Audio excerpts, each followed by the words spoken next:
નમસ્કાર મિત્રો, આપણે કાલે કપાસિયો નવો ઉમટ્યો હતો કર્ણાટકનો, તો આપણે ગોડાઉનમાં ઢગલો કરી દીધો છે અને ડબ્બામાં ભરી દીધો છે. તો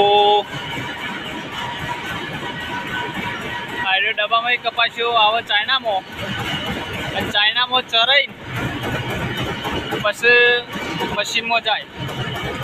આ ચરાયેલી 10 નેચર પડી જાય. અને આ ચાઇના આગળ આપણે મિલેલી છે ચુંબક.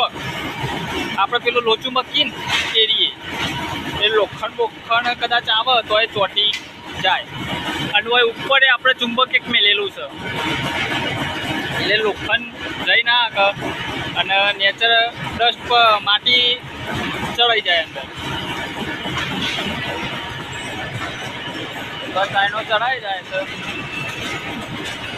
અને આર્યો કપાસ આપણે ઉપર જઈ જાય. આ જે એકદમ ઝીણું બગરું નીકળે ને એ છે આપણે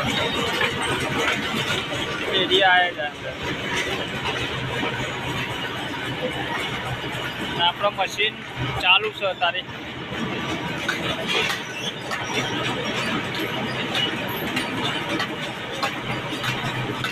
ગાયો બેસો કોઈ રાખવું હોય તો નવો કપાસિયા કોર ખવડાવાય. અત્યારે 3-4 મહિનાના પડી રહેલો માલ હોય કપાસિયા પાપડી,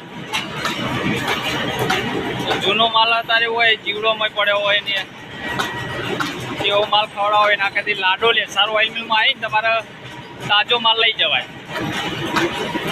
અને કદાચ તમારે 10-15 કોથળા લેવા હોય તો આપણે ડિલિવરી પણ કરી લઈએ છીએ. તો આના વિડીયોમાં આપણે મોબાઈલ નંબર આપીશું તમને. કદાચ કોઈને મંગાવી હોય તો મંગાવી શકે છે.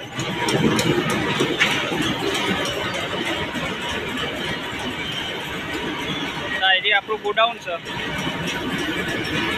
મશીન ચાલુ છે.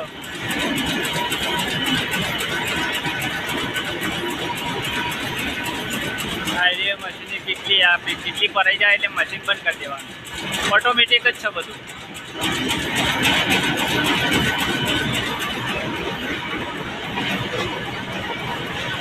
ચાઇનામાં ચરાઈને જેવી ડસ્ટ પડી જાય તો